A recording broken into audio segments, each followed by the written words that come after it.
Hello, class. This is Mr. Hart. And this podcast, we want to continue our discussion on waves and specifically go into sound waves. Okay, and this is one of my favorite topics about waves because I was actually in acoustics at BYU. And so let's get into sound and some of the cool properties we get from sound waves.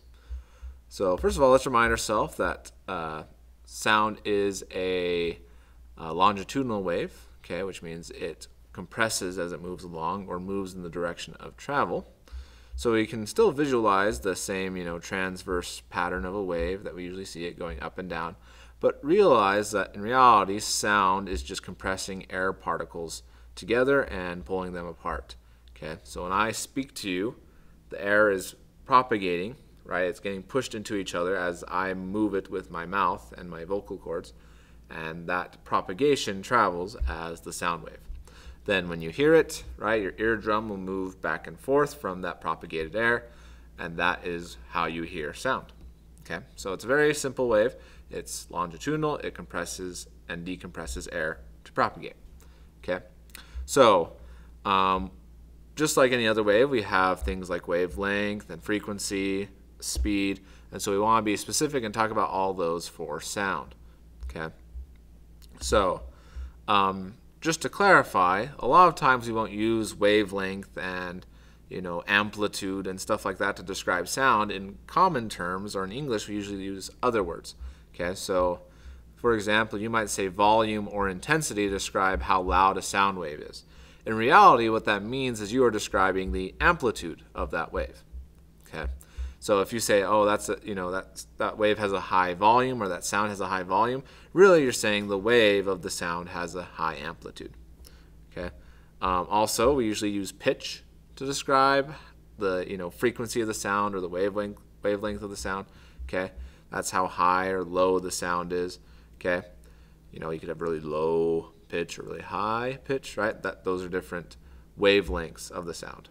Okay, which in turn will relate to the frequency, but we'll get to that in a second. Okay, we also can have a speed of sound, right? And for our intents and purposes in this class, we will use that the speed of sound is 343 meters per second. Okay, now that's what it is at around 20 degrees Celsius, if I remember correctly. Okay, we'll represent with C, not V, because we're considering it to be constant. Okay, and so for any sound wave, that's 343 meters per second. That's about 700 miles per hour, give or take a couple of miles. But that's how fast sound can propagate. Now keep in mind, this is way slower than light, okay, which is why when you see a firework go off, you see the light almost instantly, and then it takes a couple of seconds for the sound to get to you. So what this means, though, is we have a cool relationship between wavelength and frequency. Because if you remember from our last podcast that the velocity of the wave is equal to the frequency of the wave times the wavelength. Okay, so if this V is always constant, right, which with sound it is, and in light, that means we can determine the frequency by dividing the speed by the wavelength, right? So we could say frequency equals that constant speed over the wavelength. Or vice versa, we can say the wavelength equals the speed over the frequency. Okay, so this is really nice because it means we only need one known factor about sound to determine the other one. Okay, so if you know the wavelength of the sound, you can determine the frequency of the sound, and vice versa. Okay, we won't go into the math of this right now because we've already done it in the last lesson, but just realize you can solve for frequency and wavelength pretty easily. They're pretty interchangeable. Okay, and for sound, usually what they'll do is actually describe frequencies for noises. For example, you may have heard 440 hertz is concert A. Okay, that's the frequency of the concert A note. So look on tuning forks, you look at instruments that usually describe things in the frequency domain, the hertz or the amount of hertz that you have. Okay, so again, I'm not going to go into the math, but just realize it's really easy to switch back and forth between those two. Okay. Now, keep in mind, I said this is the speed of sound for air at 20 degrees Celsius or so, but that actually varies quite a bit depending on what substance the sound is going through, what the temperature of the substance is. So we can actually make a table of all the different types of materials that sound can travel through. Because keep in mind, it's just the movement of particles. So it can go through things like rubber, air, water, glass, okay, metals. The more tightly compact those particles are, the faster it can travel, which is why solids generally have a really high speed of sound. So if you hit a solid and it propagates the sound through the solid, it'll go really fast. Water also travels pretty fast for the sound, but it also dissipates faster. It won't travel quite as far. And then air has a really slow speed because the particles are so far apart. And then rubber is just kind of a unique case because rubber moves with the particles, so it takes a while for those particles to propagate. But if you think about it, the reason why the speed of sound is so slow in air and so fast in solids is if you think about how close those two particles are. If they're really far apart to start, right, this particle has to transfer all the way over to this one to let it know to propagate the sound. So that takes a while for that particle to move and then the next one to move after it. But if they already start really tightly, okay, it doesn't take very long for them to transfer that energy, and if they're all packed in tightly, that sound will propagate a lot faster. Okay, it's kind of like if you had a group of people try and high-five each other and they had to run across the room to give the high five. That takes a lot longer than if they were all in a line right next to each other and they could just high-five each other one after another. So anyways, the further apart those particles are, the slower the speed of the sound in that medium. Okay, so let's get into some other cool things about sound. One thing you're going to want to realize is for sound, and any wave really, is that it obeys the inverse square law. So you may have remembered this from gravity, okay, when we talked about gravitational force, but keep in mind that the intensity or volume of a sound decreases by the square of the distance, okay, just like it did when we talked about gravity. And again, that's purely something to deal with the geometry. We live in 3D space. The sound has to spread out as a sphere, which means its surface area is related to the radius squared. So as the sound goes further and further, the volume goes down and down because it has to spread that sound out across a sphere across the room. Okay. Here's another way you could visualize it. The further and further away you get from the sound source, the more area you have to cover, and that area is determined by the square of how far away it is, right? The farther away you get, the more area you have to cover, and thus we see the inverse square law. Okay, so just keep that in mind. Again, we won't do any type of math on this specifically, but just keep in mind that you may see questions about how much does the volume go down, how much does the volume change, and it will be based on inverse square law questions. Okay? All right, but when we describe intensities, we usually don't describe purely, values of intensity. You've probably heard of the decibel scale, okay? This is actually a logarithmic scale that kind of helps us as humans categorize how loud something is, because the softest sounds are like on the scale of, 1 times 10 to the negative 12th, okay? Which is really hard to say to someone, like, oh, that sound was, a couple nanowatts of sound. It's really hard to describe that to a person. Same thing going up. If you get to like jets and machine guns and those really loud noises, then you're talking about thousands of watts per meter squared. So it's just not a good scale to describe things for people. So that's why they came up with the decibel scale, to make it easier to describe what's going on and categorize sounds. So you start at 0, which is the lowest, softest sound a human can hear, and goes all the way up to about 150, which is the loudest thing you can experience. You'd probably die if you were that close to a jet airplane for multiple reasons, but the sound would definitely be quite intense. But anyways, the way the decibel scale works is every time you go up the scale in tens, the scale gets 10 times as loud. So if I add 10 to the scale, it's 10 times as loud. So a whisper is 10 times as loud as a mosquito buzzing, a mosquito buzzing is 10 times as loud as a whisper. And a normal conversation is 10 times as loud as a mosquito buzzing. And a vacuum's, 100 times as loud as a normal conversation, and so on and so forth. Okay, so this is based on logarithms.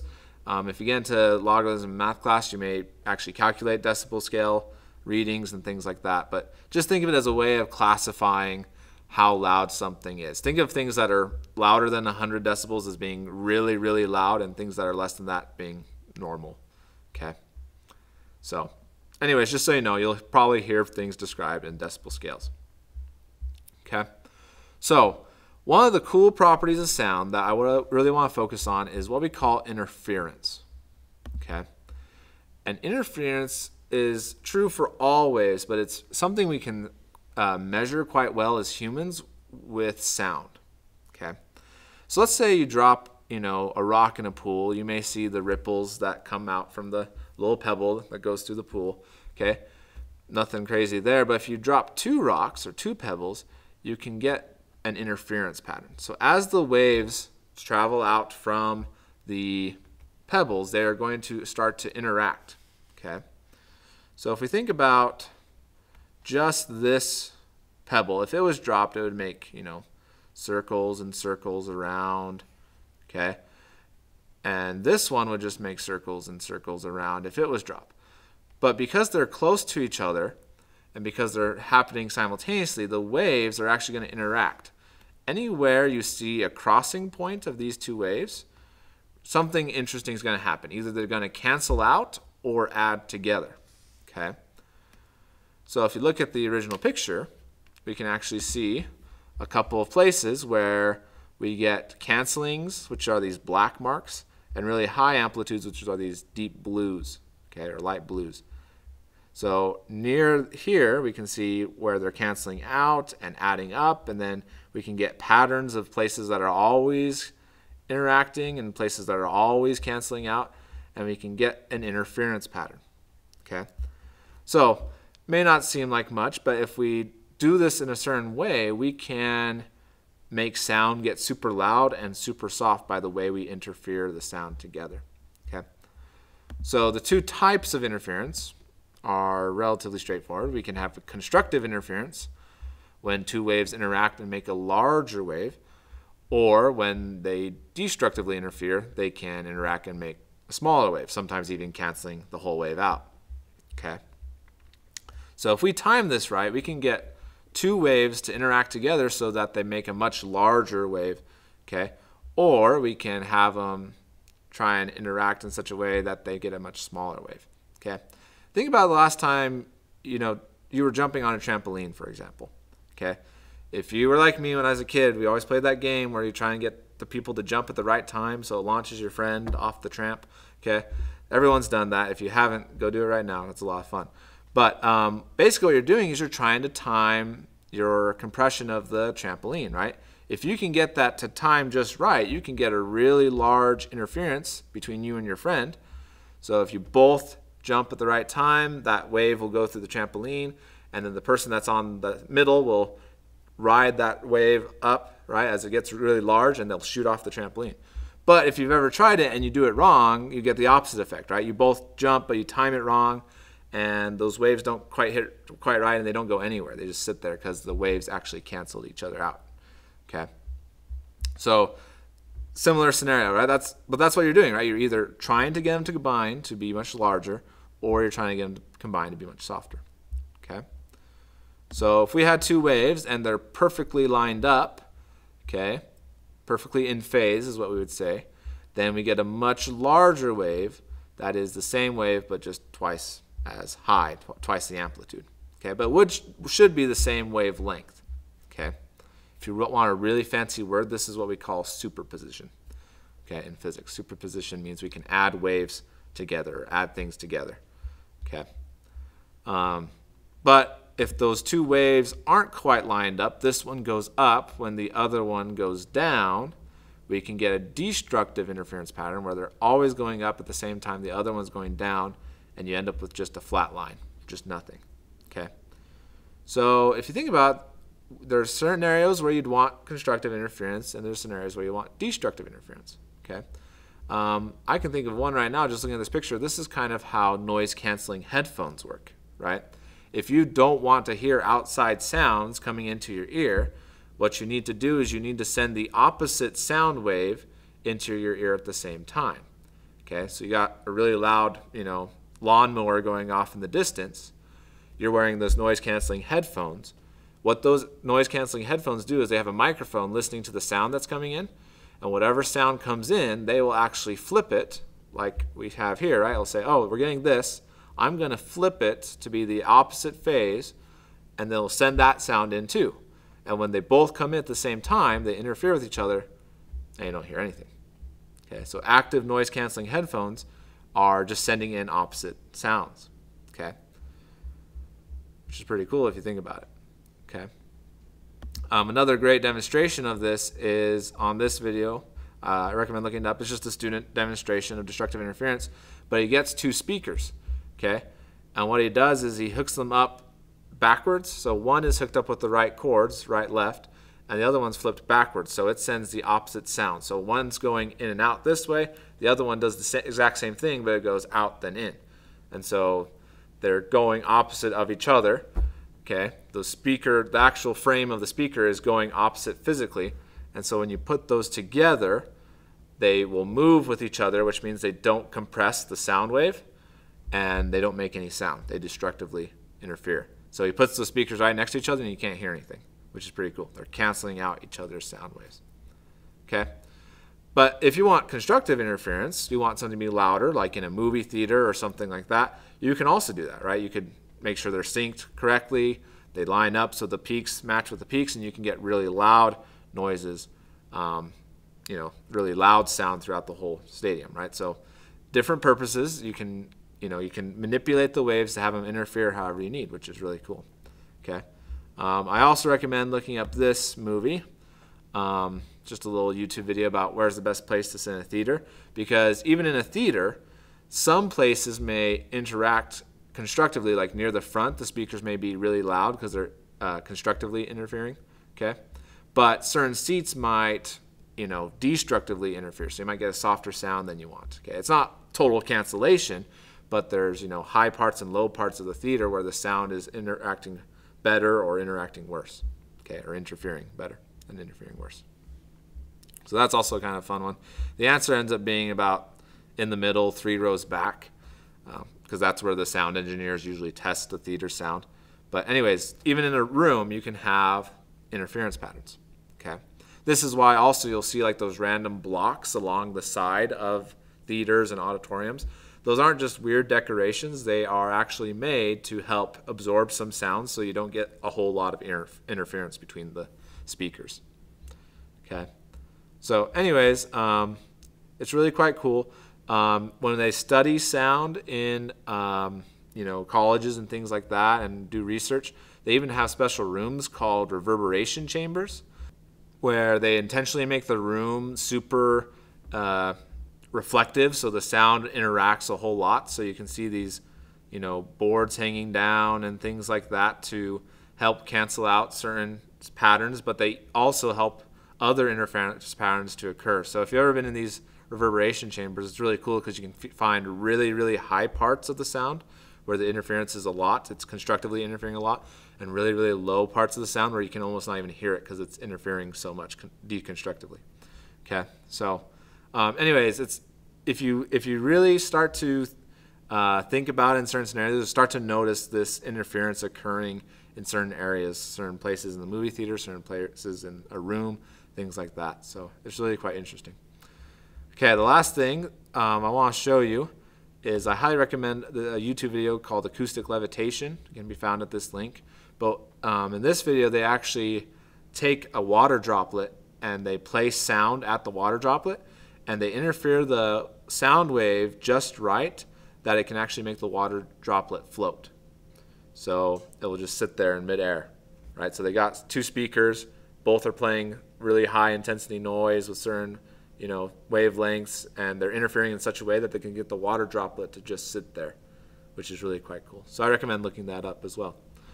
But other than that, I mean, the homework is to do the interference in sound page or homework.